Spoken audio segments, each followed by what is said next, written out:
formula for your polar coordinates. So if you have r theta, you can play around with the angle theta.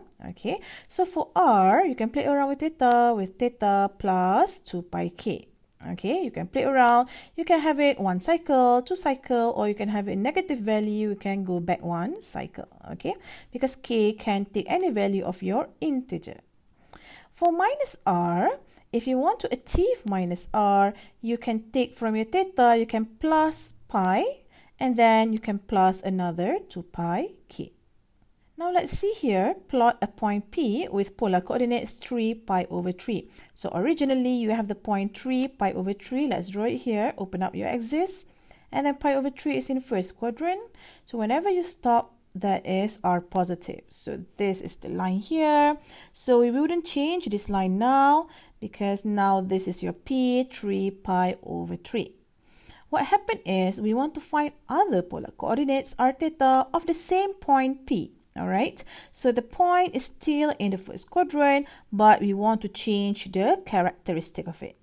Let's see here, the first one, r is positive. So now, since we maintain here, we can just refer to this line here. Okay, but your theta now is in 2 cycle. Why I said 2 cycle? Because it said the lowest one is 2 pi, the highest one is 4 pi. Meaning that from wherever we stopped just now, which is this is pi over 3, we can play around with this value. We can add another 2 pi here. Okay, so we can plus another 2 pi in our quadrant. So let me write the answer for you. Just now we have 3 pi over 3, but now we have played around with the value. We add another 2 pi. Okay, so just add here plus 2 pi. So now we can conclude the answer here. The answer should be 7 pi over 3. Now let's look at question B. Question asks us for r is negative. Theta is from 0 until 2 pi, meaning that this is original coordinates. So we want to maintain in this coordinate here. So in order to maintain this, we need to see what does the question wants. The question wants a negative r. Meaning that we need to refer to this line here, which is we need to refer to the opposite side. We just need to refer to the opposite side. However, the true line, the true coordinate is still here in the first quadrant. So now let's see what does the angle want. We want our angle from 0 until 2 pi, meaning that we want the value still in 1 cycle. Okay, so what we should do is originally we are here. Okay, we are here, pi over 3, but now we want to go to the opposite side, so we just plus pi. Let me conclude the answer for you. Your r is now negative r, but the angle is pi over 3 plus another pi. So now the final answer is -3, 4 pi over 3. So this is your final answer. Now let's see question C. Your r is positive, but your theta now you want to play around.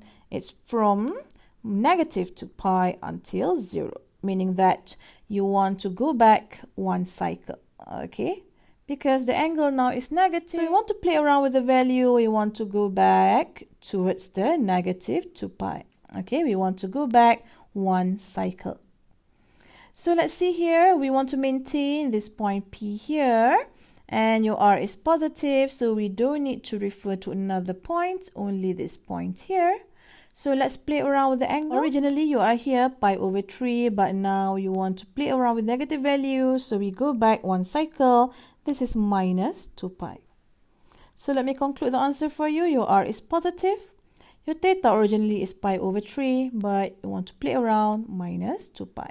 Okay, your k now is equal to -1. So let's conclude our answer. This is just 3. And then let's solve the angle here, -5 pi over 3. And finally, let's see this question here, D. R is negative. So since your r is negative, we want to find other coordinate for this one, this point here. But we still need to refer to the opposite side. Since it's mentioned here, our r is negative.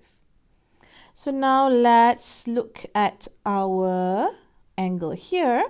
So we want angle from minus 2 pi until 0, meaning that we want to go back one cycle because our k now is equal to negative 1. So now let us read the angle here. So originally you are here, pi over 3. So from pi over 3, we want to achieve this line here. So you cannot proceed to anti-clockwise plus pi because you want a negative angle. So let's reverse it here. So let's go to this point here. This is minus pi. Okay, so we can just stop there and let's conclude our answer. Our r is now negative. And for our angle, originally this is pi over 3. And then we go clockwise minus pi. So we are doing this because we want to achieve the negative angle. So let's solve this angle here. This is just negative 2 pi over 3.